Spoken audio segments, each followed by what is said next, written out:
Hey guys and girls, Chris Laughlin back. Today we are talking about the bar crashing in the cleans.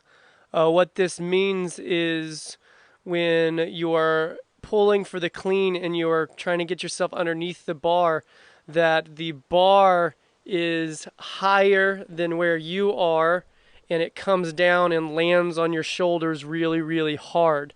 And so, how do we close that gap and not allow that kind of crashing? So essentially, what is happening is when the athlete is done extending tall and pulling tall, they dive to the bottom of the squat, or they try to rush to the bottom of the squat to where they're actually getting lower than where the bar starts to or stalls. And so at some point the bar is going to stall and then start coming down. So if you end up getting below that point, then there's going to be this large gap between where that bar starts to move back down and then where you are. So we want to try to close that gap as much as possible, because essentially what that is if the bar is here and we're here and that's going to drop onto your shoulders, that would be just like me taking a bar and you being in the middle of a front squat and just kind of dropping it down onto your shoulders. So essentially that bar is just kind of hitting you with all that downward force of that weight. And it usually results in a handful of things. It's going to probably cause the core demand to be higher, so you might collapse in the core or round off. Elbows might drop or come down really hard. It could cause you to have to pause or get pinned in that squat, and then you're having to come out of that squat from a dead stop, making it much, much harder. So that's what bar crashing means. And so when they talk about the bar crashing, that's what they're referencing. The way that we can kind of prevent that from happening is by meeting the bar. And so what we mean by meeting the bar is once that bar kind of reaches that peak where it's stalling out before it starts heading back down, we want to receive the bar at that position.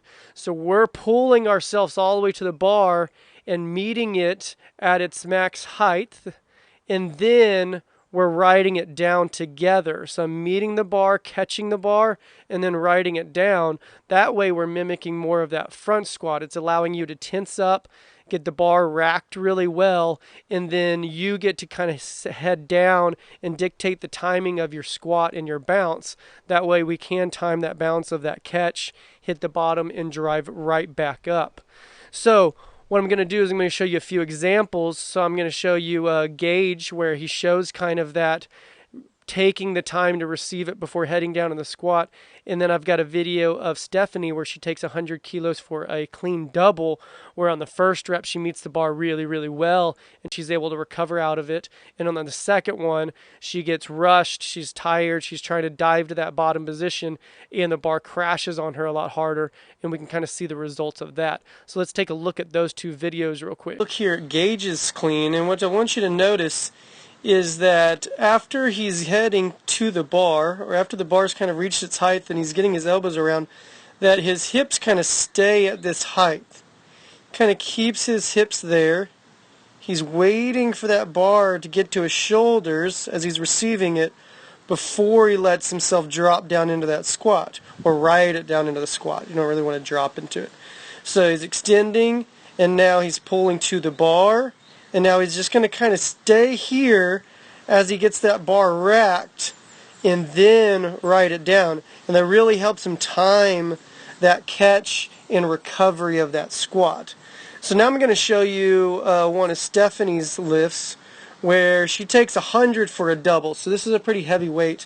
So she's taking this 100 kilos for a double. And I want you to notice on this first one where she meets the bar much better than she does in the second one.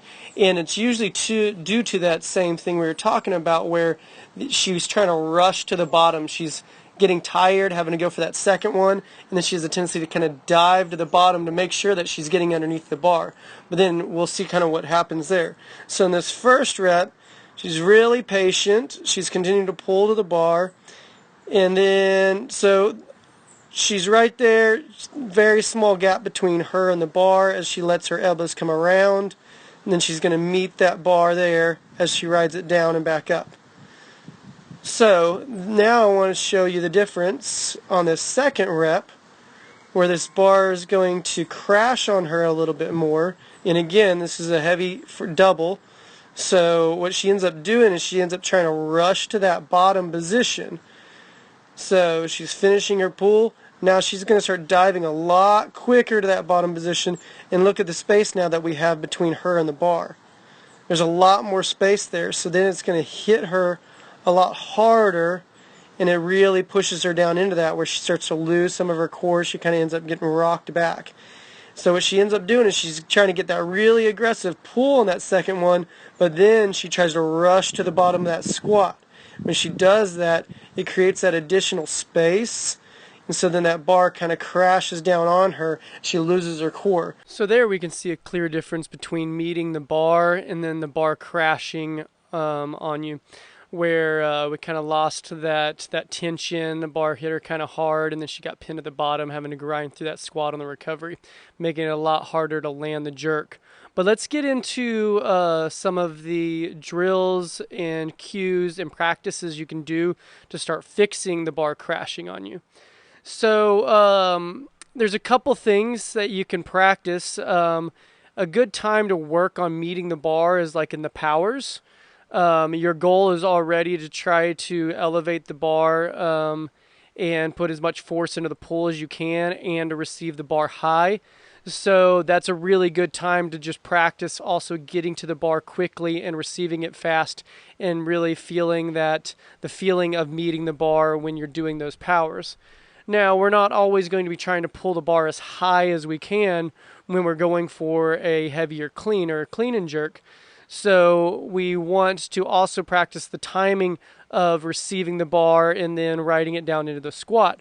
So one of the drills that I really like, and something that a lot of our athletes do when they're warming up, is practice by meeting the bar, pausing, and then squatting. So what I'm saying is at their really light weight, they might pull it into a high power, but then as soon as they pull it there, they pause right when they catch it, and then immediately after that pause, they go down into a squat. So there's a very deliberate catch, then squat, catch, then squat.